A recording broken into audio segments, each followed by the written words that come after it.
Olá! No vídeo anterior nós vimos a estrutura dos ácidos graxos e agora a gente vai começar a ver estruturas de outros lipídios que são formadas também por ácidos graxos. Esses lipídios podem ser simples, complexos e a gente ainda tem lipídios que podem atuar tanto como precursores de outras moléculas quanto derivados dessas moléculas. Entre os lipídios simples, a gente tem dois principais grupos, que são as ceras e os triacilgliceróis.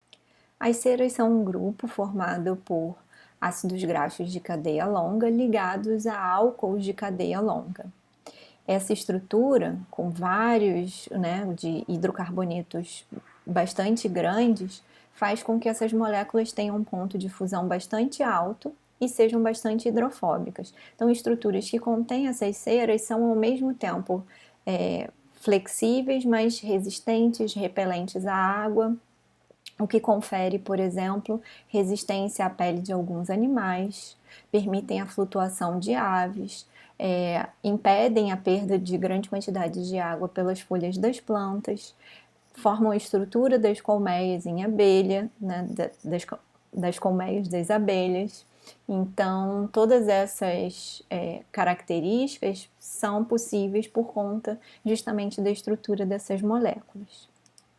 A outra classe de lipídios simples, também formadas por ácidos graxos, são triacilgliceróis, também chamados de triglicerídeos ou de gorduras neutras. Essas moléculas, o nome já diz, são formadas por uma molécula de glicerol. A gente tem aqui os 3 carbonos do glicerol, cada um pode ser modificado e estar ligado a um ácido graxo, Um ácido graxo, monacilglicerol, 2 ácidos graxos, diacilglicerol, 3 ácidos graxos, triacilglicerol. Então, isso faz com que, ligados, a gente não tenha nenhum grupamento carregado, mesmo em pH fisiológico ou em outro pH, o que faz com que essas gorduras sejam chamadas de gorduras neutras. A maioria desses triacilgliceróis são formados por ácidos graxos com estruturas bastante variadas. É claro que se a gente olhar nas nossas células, a gente vai ter em grande quantidade o palmitato, que eu já falei no outro vídeo, que é o principal ácido graxo encontrado na gente, no nosso organismo. Mas a gente vai encontrar também uma série de outros ácidos graxos e a maioria, então, dos triacilgliceróis vai ter uma composição bastante variada, bastante mista. Esses triacilgliceróis, eles podem sofrer uma reação que a gente chama de saponificação. Então, a adição de bases fortes faz com que a gente desfaça essa ligação dos ácidos graxos com o glicerol. A presença da cabeça carboxílica desprotonada em pH fisiológico faz com que haja uma associação com o sódio e isso forma o que a gente chama de sabão, Então, a gente pode, aquela gordura, por exemplo, que a gente gera em casa e que a gente não deve descartar na pia, a gente pode utilizar para fazer sabão em casa, ou existem organizações que fazem coleta dessa gordura para fabricar sabão. Tem gente, inclusive, que fabrica sabão com a sua própria gordura, Vai lá, faz uma lipoaspiração, retira o tecido gorduroso e pode fazer um sabão personalizado. Fica a dica. Essas moléculas, elas têm funções importantes no nosso organismo e a primeira função que vem à nossa cabeça é a energética. A gente tem um tecido, que é o tecido adiposo, que faz a reserva dessas moléculas e a gente usa bastante o mecanismo de oxidação dessas moléculas para produzir energia para as nossas células, principalmente quando a gente está em momentos de jejum. E isso tem uma vantagem porque se, por exemplo, a gente comparar com a mesma quantidade de carboidrato, uma gordura ela produz muito mais energia, ela produz muito mais ATP. Vou dar um spoiler, porque isso vocês vão ver em metabolismo energético. A molécula de gordura ela é mais reduzida e, portanto, gera mais coenzimas reduzidas na célula e isso está associado com uma maior produção de ATP. Além de produzir muita energia, essas moléculas, por conta da sua propriedade físico-química e de serem bastante apolares, elas vão tender a se unir. moléculas de carboidrato, elas são mais hidratadas, então ocupam um maior espaço em relação a moléculas de gordura. Então, como fonte energética e como reserva energética, essa molécula é muito perfeita, porque ela consegue fornecer uma grande quantidade de energia e ocupar um espaço pequeno dentro das células. Mas não é só isso. Essas moléculas, elas têm um papel que vai além do papel energético. Elas também são importantes para auxiliar no transporte de moléculas, principalmente vitaminas lipossolúveis, né, e na absorção dessas moléculas no nosso trato gastrointestinal. São moléculas que produzem uma sensação de saciedade. Então, quando a gente elimina totalmente essas moléculas da nossa dieta, fica difícil ter essa sensação, então fica difícil não ter vontade de continuar comendo. E as suas funções vão se diferenciar um pouco em função dos ácidos graxos que formam essas moléculas. Além desses papéis, a gente tem o papel de isolamento térmico. Então, essa camada de gordura que a gente tem embaixo da nossa pele permite que a gente tenha um isolamento térmico. Isso é muito importante, não só em relação à função energética, mas também nessa função de isolamento térmico para os animais que hibernam, né? Quando a gente tem o inverno, o frio muito intenso, ursos e outros animais entram nesse processo de diminuição do seu metabolismo energético, hibernam, e essa camada de gordura vai servir tanto para fornecer energia, para fornecer água para o organismo e para isolar termicamente esses animais. Uma outra função bastante interessante é a função dos triacilgliceróis encontrados nessa baleia, que é a baleia cachalote. A baleia cachalote, ela tem esse cabeção que é ocupado por um espaço que é chamado de espermacete, não é o cérebro do animal, da baleia, é uma região que contém uma grande quantidade de triglicerídeos, com muitos ácidos graxos insaturados e também que contém ceras. Então, esses animais eram bastante valiosos, né? E existiam os baleeiros que caçavam essas baleias, que era muito importante para extrair esse óleo presente nesse espermacete, que era usado, por exemplo, para acender as lamparinas na Europa, lá pelos séculos 18 e 19. Depois, né, com a descoberta do petróleo e a utilização do petróleo para combustão, né, para ser usado para combustão, para geração de energia luminosa, principalmente, esses animais tiveram a sua caça bastante diminuída, deixou de ser interessante usar o óleo para esse fim. Então, no caso tirando a vantagem econômica lá de utilização para o ser humano nessa época, para a baleia, esses lipídios eles também são bastante importantes porque eles permitem um controle do mergulho do animal. Então, essa região que tem esses lipídios, ela em torno dela tem como se fosse um canal onde você tem a entrada de água do mar e o animal controla isso. Então, quando ele abre e entra a água do mar, que é mais fria, isso promove uma alteração, né, da consistência desses lipídios ali dentro do espermacete. Eles ficam mais solidificados, o que faz com que você possibilite que o animal mergulhe, né, melhor. Quando você tem expulsão dessa água então você tem um aumento da temperatura desse espermacete, você faz com que esses lipídios fiquem mais líquidos e isso facilita que o animal suba, né, emerja da água. Então, essa é uma maneira que eles têm para controlar essa capacidade de ora mergulhar, ora emergir. Então, a função dos triacilgliceróis, embora eles sejam moléculas bastante simples, vai bastante além do papel energético, mas sendo ainda sua principal função. Além desses lipídios simples, a gente entra na categoria dos lipídios complexos. Os lipídios complexos vão ser lipídios que vão principalmente formar, né, a estrutura das membranas biológicas. Então, eles estão associados à formação das membranas, seja a membrana plasmática, seja as membranas internas das organelas, e a gente tem dentro disso dois grandes grupos, né, os glicerofosfolipídios e os esfingolipídios.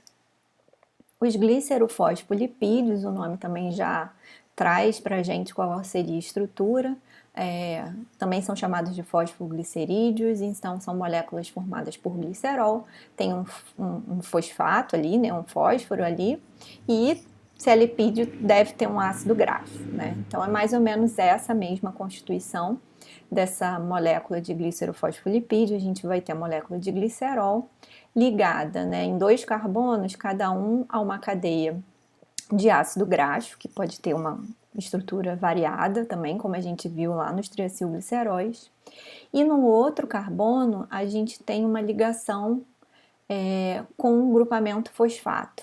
Né? Então, a gente tem uma ligação éster, né? Essa ligação de esterificação do glicerol, que é a ligação entre o carbono do glicerol e os ácidos graxos, e uma ligação fosfodiéster, que é a ligação de um carbono desse glicerol com o fosfato.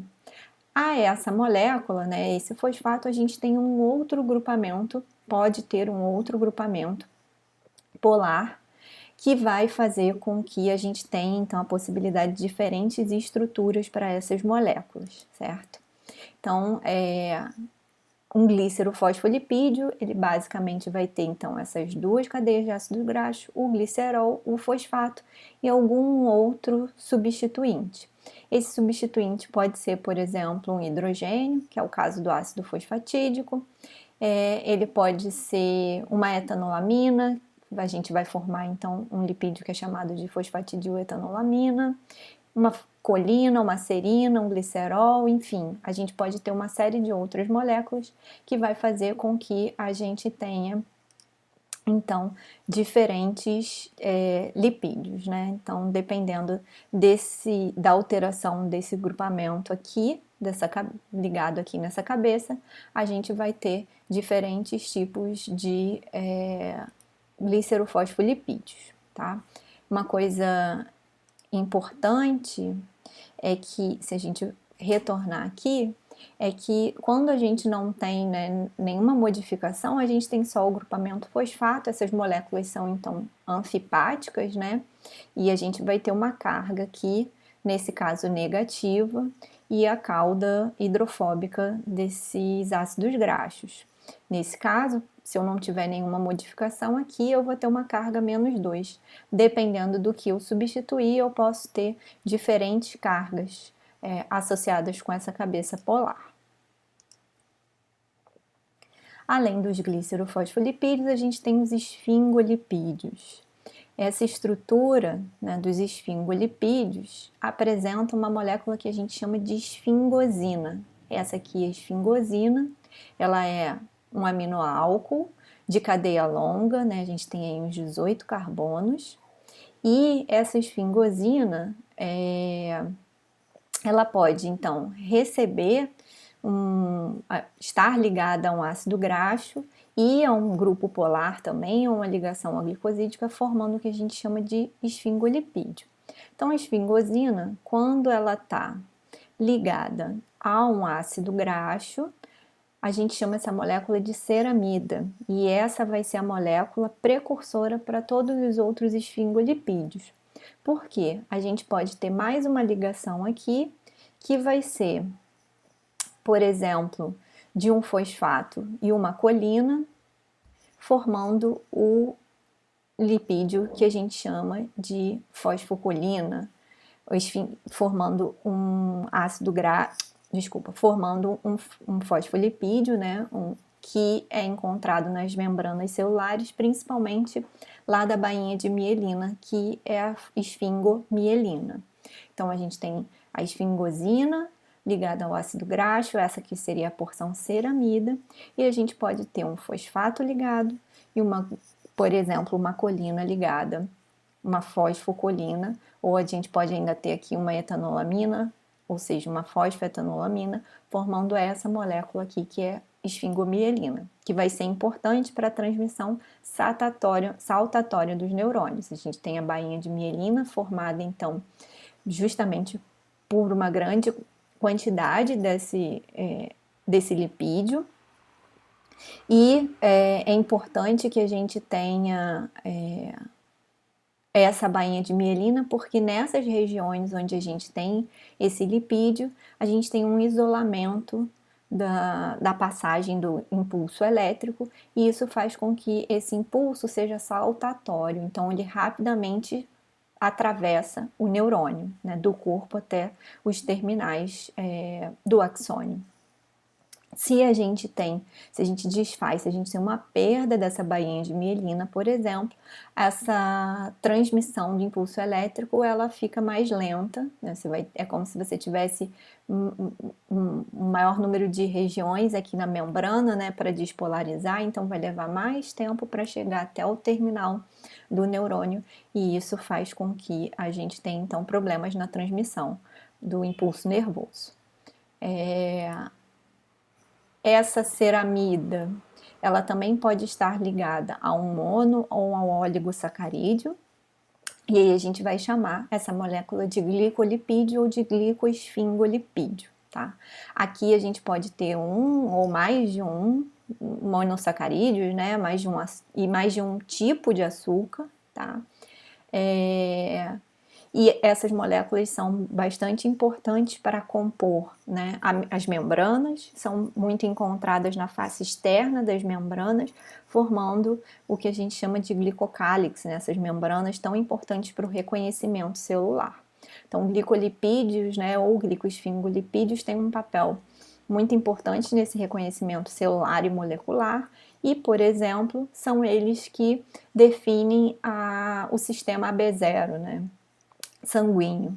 Então, a gente tem pessoas que têm sangue O, sangue A, sangue B, sangue AB, e isso interfere em quem pode doar para quem, né? Isso tem relação justamente com os glicolipídios da membrana das hemácias, né, das células sanguíneas das pessoas, né? Quem tem o tipo O é porque o glicolipídio é formado, né? Aqui a gente tem a ceramida e a gente tem essa sequência aqui oligosacarídica, né? Glicose, galactose, N-acetilgalactosamina, galactose e fucose. Indivíduos do tipo A, além dessa estrutura, elas têm uma N-acetilgalactosamina. Indivíduos do tipo B, além dessa estrutura, têm uma molécula de galactose.